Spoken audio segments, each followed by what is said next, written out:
Hey, what is up, mortals? It is AC here with a new video for you. Welcome to part 16 of What If Sir Nighteye Trained Deku. I just want to greet you guys by saying, sit back and relax, you're in for a treat. So here we begin. As a child, Izuku Midoriya had been simply obsessed with quirks and their intricacies. Well, perhaps the use of as a child was misleading, considering that obsession had only grown as he himself did. But the fact remains that Izuku had spent most of his childhood fantasizing about his own impending quirk and, when it didn't come, about those of others. It may come off as self-destructive to make the admiration of an asset you don't have such a crucial part of your life.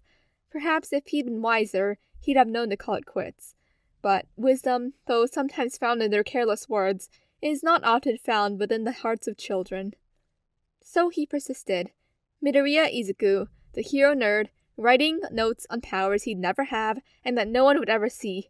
And looking back on it, he was glad he'd outlasted wisdom's calling, because it was that same naivete that let him take hold of who he was today.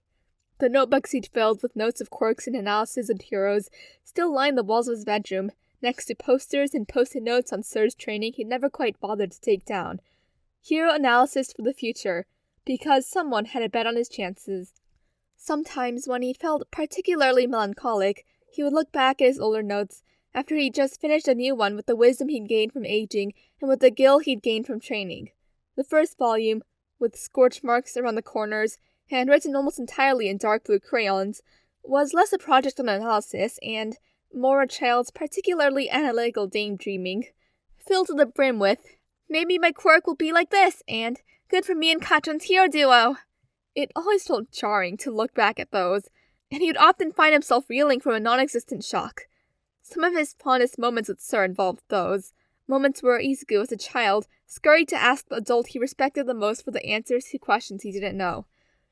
More often than not, Sir would remain aloof, giving him nuggets of wisdom to help him along and little more than that.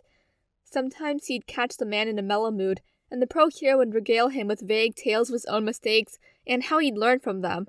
A repeating lesson, however, was this. Time often makes what once seemed right feel wrong, and what once felt obvious feel shrouded. Izuku distinctly remembered writing notes on Endeavor on his very first notebook, excitedly drawing the flaming hero from the frames he could catch from the television. He remembered writing more as he aged and got better at it, using the tricks Nighteye had given him to flesh out his views and locate mistakes.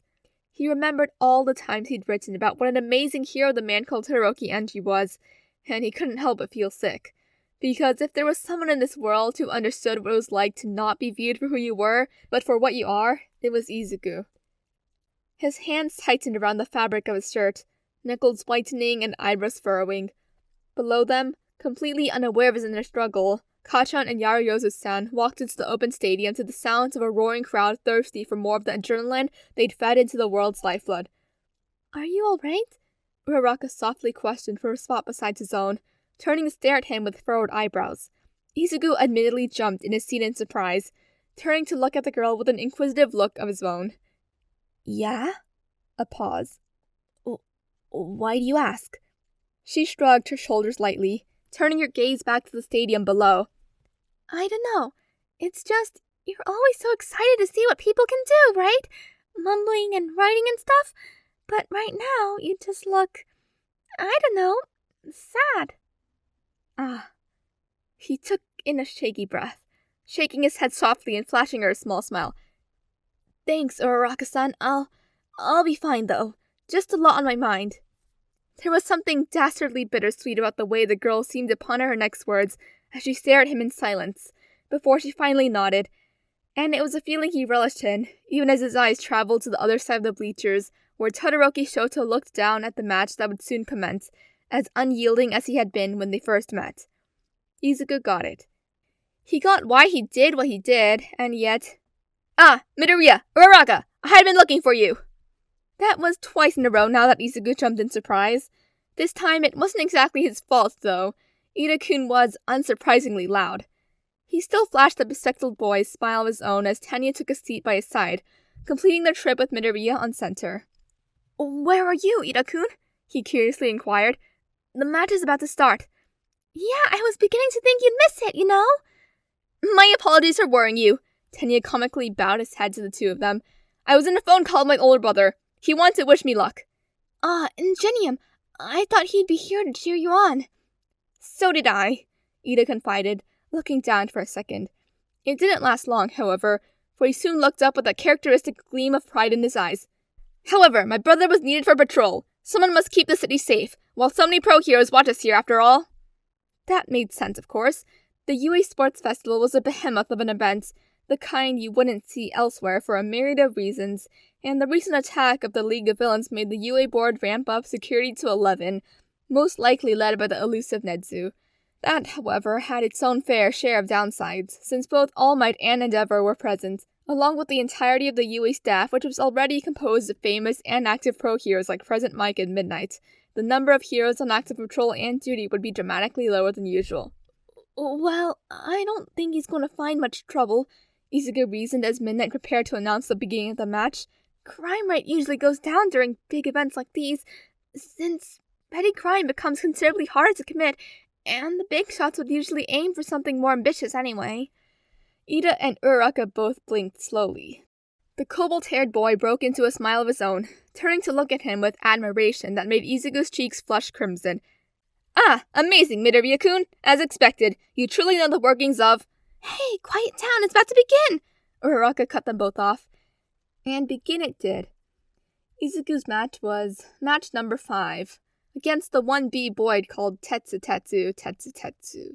As far as he could tell, Tetsu's, what an unfortunate name, quirk, worked much like Hiroshima's own, hardening his body into a steel-like state, though he had no clue whether they shared weaknesses, or if there were any to begin with. He had already read through his notes on Kirishima-san, but there's only so much he could get from a different person with a different quirk before it stopped being preparation and started being paranoia. Not that paranoia was bad in healthy amounts. Sir had taught him the value of being overprepared. But until then— Well, Uraraka-san was right. There was no point in wasting information.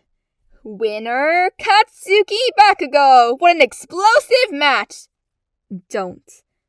To his credit, despite the bad joke, Present Mike was right in that the matchup was really explosive, and despite his grin, Bakugo hadn't come out of it unscathed.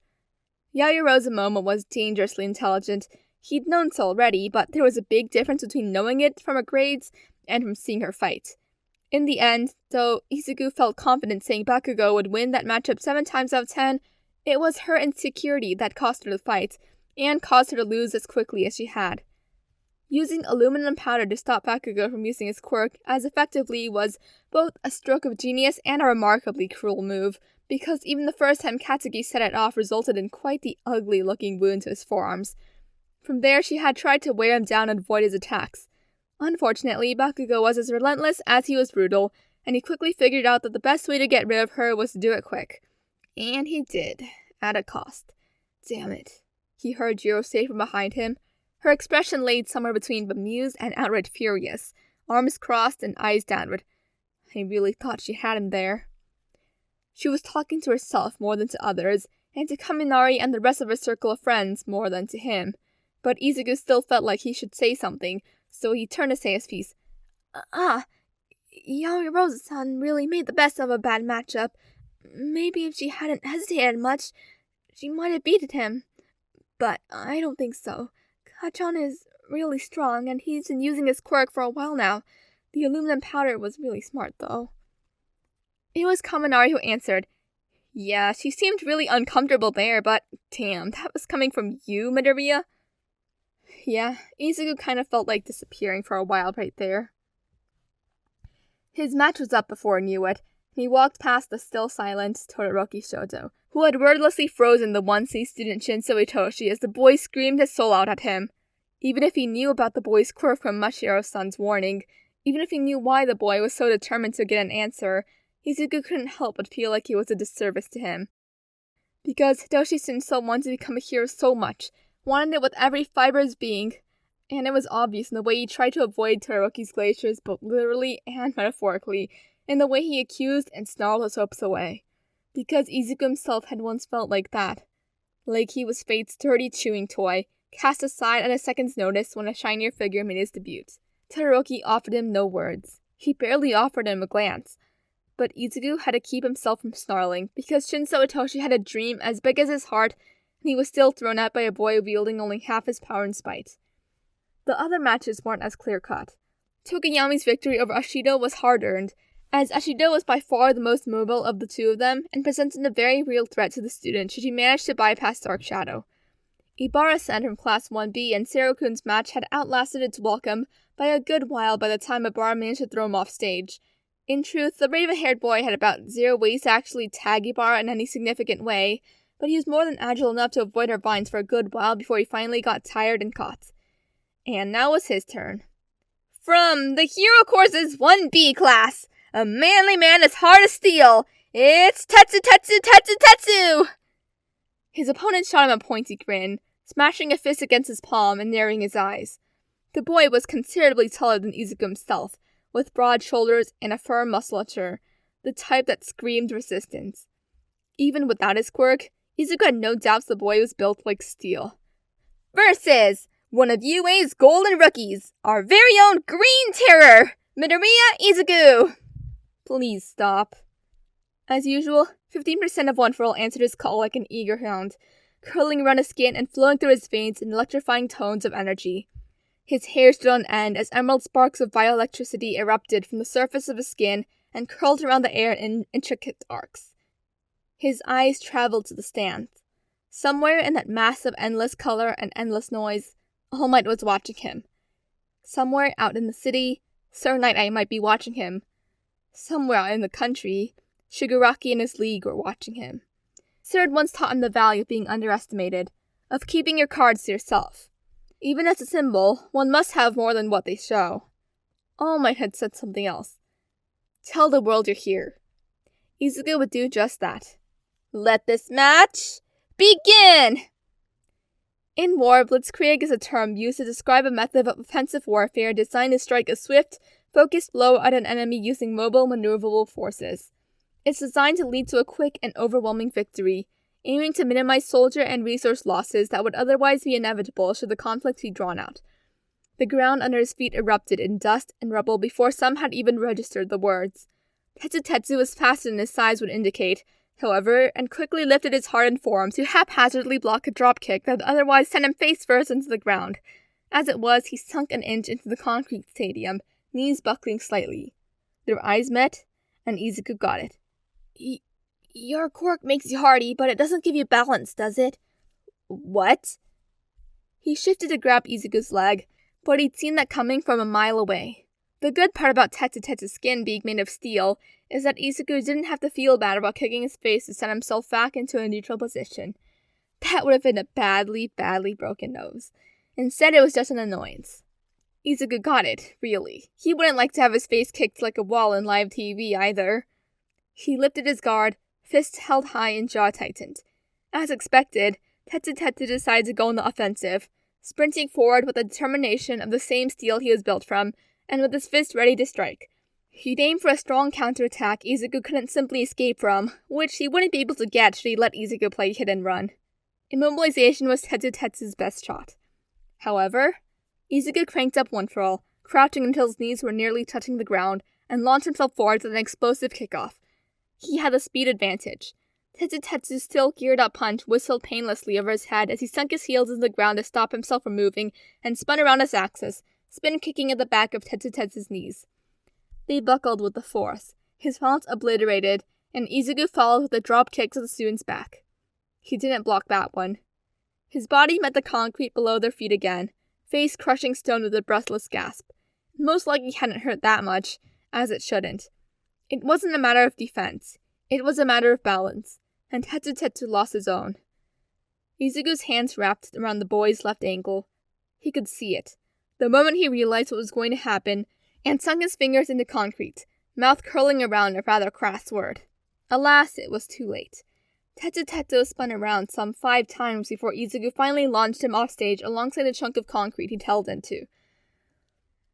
Todoroki was waiting for him near the stands as he returned, receiving the momentary praise of both Uraraka-san and Ida-san as they prepared for their own match against each other. The heterochromatic boy didn't say anything, nor had Izuku expected him to, but his gaze was accusing, scrying for something he wasn't sure he would find. Izuku made sure to stop walking and meet him with one of his own, fighting down his anxiety in favor of following All Might's guidance. This was a match he couldn't miss. By the end of it, Izuku thought he owed Uraraka-san some apologies, because while he had predicted the result of the match, he certainly hadn't foreseen it going like that. In a tournament setting, Ida-kun had every advantage and then some. As opposed to Uraraka-san's more rescue-oriented quirk that required some setup for truly offensive moves, Ida-kun's engine lent itself to strategies like the Blitzkrieg perfectly, and she had no actual way of dealing with an increase in speed.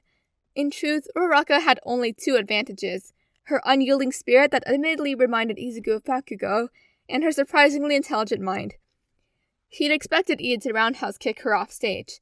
Instead, she'd made him chase her while wasting energy for a good 7 minutes, and by the end of it, he sported more than 2 black eyes and more bruises than Izuku knew what to deal with. Uraraka-san, who was inevitably knocked off stage, sported comparatively few injuries aside from a gash on her left arm and a kick to the stomach that would most likely bruise. And Izuku noticed burned fingertips from when she directly clutched at Ida's legs to stay on stage. She also looked devastated, and Izuku wanted nothing more than to go console her. But something told him she wouldn't want that, wouldn't want him to see her at her lowest, and so he swallowed his desire and settled for congratulating the two of them through text. With that done, he rose from his spot, attracting attention from Kaminari-kun, who was heading for his own match against Hatsumi Mei. The poor fool didn't know what awaited him. "Where are you going, Midoriya? Aren't you going to watch me win?" Cocky, but that's just how Kaminari-kun worked, he supposed, and the boy usually had good intentions, so he flashed him a shy smile. Yeah, of course. I just want to visit someone in the medical bay first." The other boy got it, and snapped his fingers to say as much. "Yeah, good call. Someone should go congratulate Ida, yeah. He did pretty well, though admittedly that match just told me to be scared of Uraraka." And now he suppressed a chuckle. Considering their states by the end of it, he supposed it made sense. "I will. Be right back, everyone." Admittedly, though, it wasn't Ida-kun he was heading to see. Thank you all for indulging yourselves in the story thus far. I hope you enjoyed it. Now, there are a few more things that I'd like to go over before the video ends. Firstly, we've got a second channel called Anime Deep Dive. Anime Deep Dive goes deep into the facts and lore of a wide variety of anime. It's sure to expand your weeb knowledge for all kinds of series guaranteed. On top of that, we have a third channel called We the Celestials Naruto What Ifs. It's what we do on this channel already, but in the vast world and lore of Naruto. Go check it out if you're in the mood for some jutsu action. Secondly, on behalf of We the Celestials, I'd like to thank everyone involved in the production of today's awesome content. Their details will be in the description below. Lastly, if you're interested in what we do here at We the Celestials, then I would like to extend out an invitation to join the team. The only caveat being we only accept members 16 years and up to join our crew. You can sign for whichever category fulfills your interest by joining the recruitment Discord using the link in the description below. Our Discord is an all-around fantastic place to be, whether you're a fan or looking to join our band of misfits. We're always looking for members to join us. Well, that's it from us for today's video. So thank you all for watching, and have a great day.